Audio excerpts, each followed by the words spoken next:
नमस्कार दोस्तों, stock market studies में फिर से एक बार आपको बहुत-बहुत स्वागत है। तो आज मैं फिर से आपके सामने कुछ इंपॉर्टेंस कंपनी का अपडेट शेयर करने वाला हूँ। तो वीडियो को पूरा लास्ट तक देखिएगा और अभी तक आपने चैनल को सब्सक्राइब नहीं किया तो जरूर कर लीजिएगा। कंटिन्यूअसली इन्फॉर्मेशन और अपडेट्स पाने के लिए चैनल के ऊपर बने रहिएगा।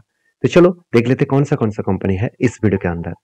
फर्स्ट जो कंपनी है जिसके बारे में चर्चा करूँ उसका नाम है Prince pipe and fittings limited. तो इस कंपनी देखिए धमाका परफॉर्मेंस ऑलमोस्ट कर चुके हैं। 530 रुपीस इसका लो था 52 वीक का और इसका हाई है 770 के आसपास। तो ये जो जर्नी है इस जर्नी में आपको एक चीज बता दूं, कंपनी में एक धमाका परफॉर्मेंस कंपनी एक साल के अंदर किया और प्रिंस पाइप के ऊपर जो लोगों को मतलब भरोसा था और भी भरोसा बढ़ चुके हैं कुछ कारण के वजह से। पहली बात देखिए कंपनी के ऊपर मैं टेक्निकली चार्ट पैटर्न्स के ऊपर जाऊंगा। तो देखिए फाइनली क्या हुआ कंपनी के ऊपर यहाँ पे क्या बना, एक बार, दो बार, तीन बार क्या बना, शोल्डर क्रिएट किया। तो शोल्डर होने के बाद यहाँ पे एक बार बिग हेड बना, फिर से एक शोल्डर क्रिएट हुआ। तो जब कुछ इस तरीके से पैटर्न बनते हैं तो आपको हमेशा याद रखना है कि इस लेवल को ब्रेकआउट होना चाहिए और ब्रेकआउट इस कैंडल ने किया और ब्रेकआउट कंफर्मेशन इस कैंडल ने किया। तो मैं फिर से आपको मार्किंग कर रहा हूँ अलग कलर से। आप देखेंगे तो ब्रेकआउट इस कैंडल ने किया और उसके बाद यहाँ पे ब्रेकआउट कंफर्मेशन इस कैंडल ने किया। मतलब इस कैंडल कंफर्मेशन करने के बाद आप देखेंगे तो यहाँ पे एक स्ट्रॉन्गली एक रेजिस्टेंस फेस कर रहा है। बार बार यहाँ पे रेजिस्टेंस फेस करने के बाद बिग क्रैश हुआ था, फिर से रेजिस्टेंस फेस किया करने के लिए गया, फिर से नीचे आए, फिर से रेजिस्टेंस फेस किया, फिर से नीचे आए। तो देखिए इस लेवल को कंपनी को तोड़ना पड़ेगा। तो जब भी कुछ इस तरीके से रेंज बने उस लेवल को अगर ब्रेकआउट करे और वो भी वॉल्यूम के साथ तो सोचिएगा एक बड़ा धमाका यहाँ पे देखने को मिलेगा। और मैं इस कंपनी के ऊपर यहाँ पे इस जगह पे एंटी बन चुके हैं। तो अभी आप कहेंगे सर यहाँ से अगर करेक्शन हुआ तो क्या करेंगे। देखिए अगर मेरे एंटी लेवल से एटलीस्ट 10 to 15% अगर करेक्शन हुआ तो मैं कुछ क्वांटिटी एवरेज करूंगा। तो यहाँ पे कितना करेक्शन हुआ था, अगर एंटी लेवल से मैं अगर डाउन साइड तक देखूं तो ऑलमोस्ट ऑलमोस्ट सिर्फ 15% के आसपास करेक्शन हो चुके थे। मगर मैंने यहाँ पे एवरेज नहीं किया। क्यों नहीं किया मैं आपको बता दूं, क्योंकि एक कारण के वजह से नहीं किया, क्योंकि मुझे लगता था कि मतलब मुझे जो लेवल्स मिला था कुछ इस लेवल में मुझे स्ट्रांगली एक रेजिस्टेंस मिला था और मैं सोच रहा था कि इस लेवल तक जब आएगा तो मैं कुछ क्वांटिटी यहाँ पे एवरेज करूंगा। फाइनली यहाँ पे आया नहीं, यहाँ से रिवर्सल कर लिया, कोई बात नहीं। अ, अगर वापस आए तो मैं एंट्री लेने के लिए तैयार हुआ। जिस तरीके से यहाँ पे पैटर्न क्रिएट हुआ, जिस तरीके से यहाँ पे रेंज क्रिएट किया, मुझे लगता है इजी तरीके से इस लेवल को ब्रेकआउट कर सकता है, क्योंकि थोड़ा थोड़ा करके वॉल्यूम भी आगे बढ़ रहा है। अभी पॉइंट्स यहाँ पे आते हैं कि चलो चार्ट पैटर्न तो समझ में आ गया, तो ब्रेकआउट होगा तो टारगेट भी यहाँ तक होगा, करीबन 933 रुपीज तक जाने का चांसेस है। तो देखिए मैं आपको जो लेवल दिखा रहा हूँ इसका मतलब ये नहीं कि मैं आपको ट्रेड करने के लिए बता रहा हूँ। ट्रेड करना है तो आपके ओपिनियन के हिसाब से करना पड़ेगा, आपके रिस्क के हिसाब से करना पड़ेगा। मेरा काम जो है मैं सारे पॉइंट्स आपके साथ शेयर करूं, टेक्निकली चार्ट पैटर्न किस तरीके से बना है, कहाँ तक बनने का चांसेस है टारगेट, वो मैं बता दूं। देखिए टारगेट मेरा खुद का नहीं है कि मैं टारगेट यहाँ पे ऐसे ले लिया। मैंने टारगेट क्यों क्यों लिया, क्योंकि इस तरीके से पैटर्न्स को बड़े बड़े इन्वेस्टर, बड़े बड़े जो इंस्टीट्यूशन है वो फॉलो करके चलता है। इसमें पैटर्न्स क्या है आप देखेंगे, यहाँ पे जो कप बना था इसी कप को मार्किंग कर लेना, वही मार्किंग यहाँ पे बिठा देना, आपका टारगेट बन जाएगा।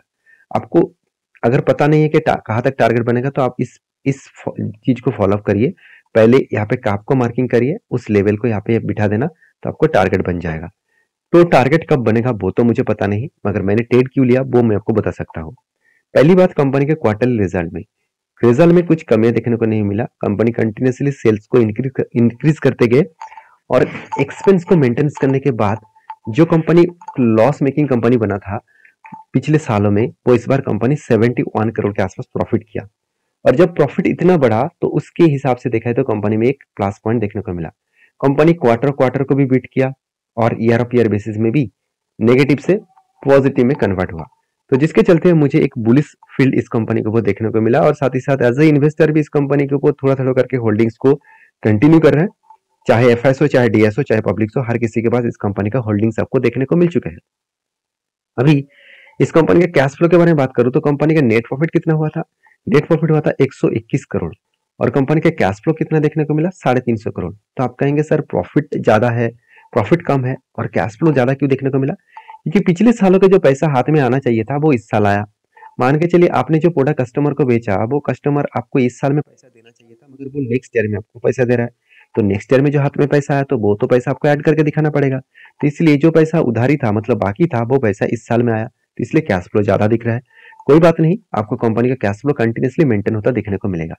और यही सारे कारण की वजह से मैंने क्या किया, कंपनी के ऊपर ट्रेड लिया, क्योंकि कंपनी के ऊपर जो आप लॉन्ग टर्म के लिए इन्वेस्टर जो है, उसके लिए कंपनी शानदार तरीके से रिटर्न जनरेट करके दिया। 3 साल में 38%, 1 साल में करीबन 25% के आसपास।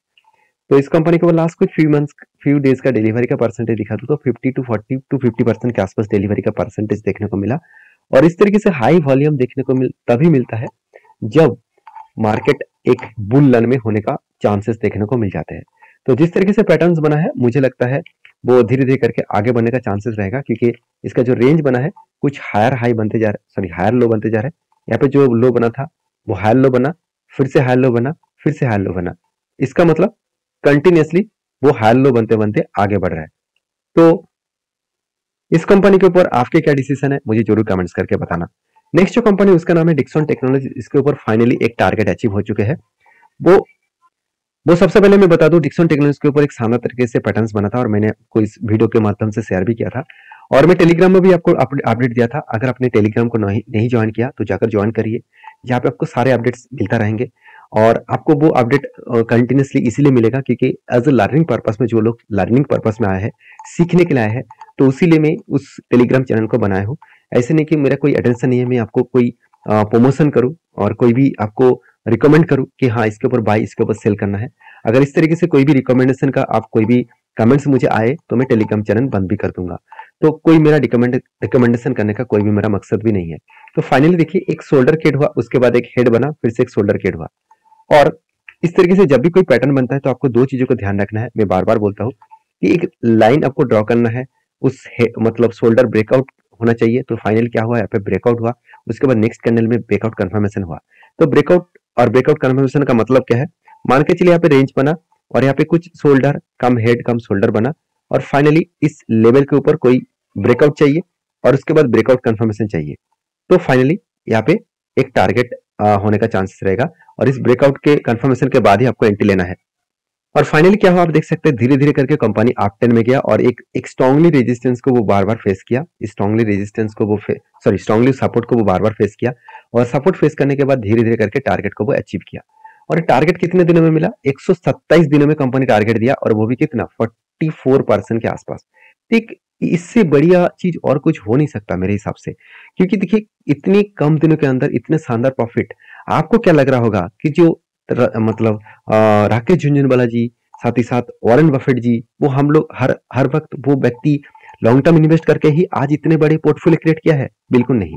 उन्होंने भी जब मार्केट में फर्स्ट टाइम काम करना स्टार्ट किए हैं, उन्होंने भी इसी तरीके से स्विंग ट्रेडिंग करके पैसा कमाया, और उसके बाद उस पैसे को धीरे धीरे करके एज ए इन्वेस्टमेंट करके करना स्टार्ट किए। तो हम लोग को पैसा पहले कहाँ से मिलेगा? देखिए, आप जो जॉब करते हैं, मान के चलिए बिजनेस करते हैं, तो मान के चलिए आपके पास बहुत सारा पैसा है, मगर जो लोगों के पास पैसा नहीं है, जो लोग जॉब करते हैं, छोटे छोटे पैसा इकट्ठा करके मार्केट में काम करना चाहते हैं, तो उसके लिए मैं जरूर कहूंगा आप छोटे छोटे क्वांटिटी के साथ काम कर सकते हैं। उसके लिए सबसे पहले आपको सीखना पड़ेगा। देखिए, किसी के टिप्स लेकर मत काम करिए। मैं आपको जितने सारे चीज दिखाता रहता हूँ, इसको आप एज ए टिप्स के हिसाब से मत काम करिए। आप पहले सीखिए, सीखने के बाद आपको बैक टेस्टिंग करना पड़ेगा। हर दिन 1 घंटा आप टाइम निकालिए इस सारी चीजों को सीखने के लिए। अगर आप सीख पाएंगे तो मैं दावे के साथ बोल सकता हूँ, जिस तरीके से मैं ट्रेड करके पैसा कमाता हूँ, आप भी इजी तरीके से पैसा कमा पाएंगे। देखिए, इजी तो नहीं है, फिर भी आपको इजी तरीके से यहाँ पे टारगेट को मतलब अचीव होगा नहीं। आज के लिए आपको मेहनत करना पड़ेगा, क्योंकि आपको इस तरीके से पैटर्न्स को ढूंढना पड़ेगा। तो फाइनली पैटर्न ढूंढने से कुछ नहीं होगा, कंपनी का परफॉर्मेंस भी देखना पड़ेगा। तो कंपनी का जो अभी वैल्यूएशन है, मेरे हिसाब से वैल्यूएशन थोड़ा सा हाई है। कंपनी की एक टाइम पी रेशियो हो गया था 180 के आसपास, और आज पी रेशियो कितना है, 130 के आसपास। तो कंपनी के एवरेज पी रेशियो कितना निकल कर आ रहा है, करीबन 103। तो इसका मतलब कंपनी अभी भी ओवर ब्रॉड जोन में है, ओवर वैल्यूएशन के हिसाब से है। तो कंपनी के देखिए दो चीज मुझे अच्छा लगा जिसके कारण मैंने टेल लिया। पहली बात, कंपनी का आरओसी आरओई बेस्ट है, इनकम जबरदस्त है, डेप्थ कम है, और हाथ में कैश भी शानदार है, और अर्निंग पर शेयर भी ठीक ठाक है। और तीसरी बात, कंपनी के देखिए ईबिटा मार्जिन बहुत शानदार देखने को मिला, और 3 साल में आरओसी भी अच्छा खासा देखने को मिले है। तो कंपनी के जो क्वार्टरली रिजल्ट बना वो आप देखेंगे तो 1600 करोड़ से बढ़ के हो चुके थे 2800 करोड़, उसके बाद 3800 करोड़, उसके बाद करीबन 5000 करोड़। तो कंपनी लगातार खुद के सेल्स को बढ़ाते चले गए थे, और इसी बेसिस में मुझे एक पॉजिटिव पॉइंट्स देखने को मिला इस कंपनी में अप 10 आने का। तो फाइनली यहाँ पे देखिए एक्सपेंस को भी कंपनी मेंटेन करने के बाद प्रॉफिट भी 52 करोड़ से 62 करोड़, सॉरी 63 करोड़, उसके बाद 77 करोड़, उसके बाद 113 करोड़। तो अलग लेवल का एक प्रॉफिटेबिलिटी ग्रोथ देखने को मिले है। तो प्रॉफिटेबिलिटी ग्रोथ देखने को मिला है, इस बेसिस में देखा है तो कंपनी में आगे चलने का हायर पॉसिबिलिटी है। तो कंपनी के जो कैश फ्लो है वो भी लगातार लगातार यहाँ पे मेंटेन होता देखने को मिले है। तो ये सारे पॉजिटिव पॉइंट के कारण कंपनी के ऊपर एक अच्छा खासा मोमेंटम देखने को मिला, जिसके कारण मैंने ट्रेड लिया था। तो आपके क्या राय है इस कंपनी के ऊपर जरूर कमेंट्स करके बताना। नेक्स्ट जो कंपनी उसका नाम है अदानी विल्मर। इसके ऊपर भी एक टेक्निकली चार्ट पैटर्न्स। तो यहाँ पे सबसे पहले देखिए एक पैटर्न्स क्रिएट हुआ था, वो पैटर्न्स कुछ इस तरीके से बना। फाइनली देखिए 1 2 3 कैंडल यहाँ पे बना था और तीनों की तीनों मैं थोड़ा सा जूम कर देता हूँ। देखिए तीनों के तीनों ही एक पॉजिटिव कैंडल था, मतलब एक बाइंग कैंडल आपको आप जरूर बोल सकते हैं। तो बायर ज्यादा था इसलिए पॉजिटिव कैंडल बना। तो जब भी कुछ इस तरीके से कंटिन्यूअसली आपको कुछ ग्रीन कैंडल दिखे तो उसको हायर लेवल और लोअर लेवल को मार्किंग करना है। तो फाइनली हायर लेवल और लोअर लेवल को मार्किंग किया और इसका जो टोटल रेंज क्रिएट हुआ 32% के आसपास।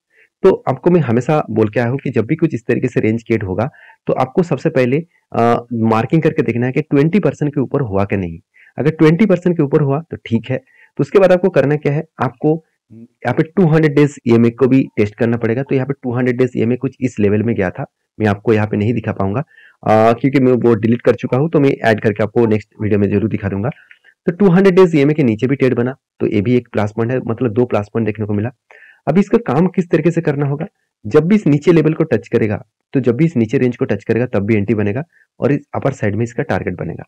तो यहाँ पे एंटी बना और उसके एंटी बनने के बाद ही देखिए कंपनी कंटिन्यूसली सेल अप देखने को मिला और फाइनली देखिए कंपनी रिवर्सल भी किया। और मुझे लगता है यहाँ पे एक प्रेशराइज अभी भी है इस कंपनी के ऊपर, क्योंकि कंपनी लास्ट 2 क्वार्टर्स में कंपनी लॉस की है। एक क्वार्टर में लॉस किया तो क्या होता, तो कोई बात नहीं होता। कंपनी लास्ट 2 क्वार्टर्स में लॉस किया, जिसके चलते अभी भी कंपनी के ऊपर एक प्रेशराइज है। तो अभी देखा जाएगा कंपनी यहाँ पे टारगेट करता है कि नहीं करता है और उससे भी करेक्शन होगा कि नहीं होगा वो आपको बाद में पता चलेगा।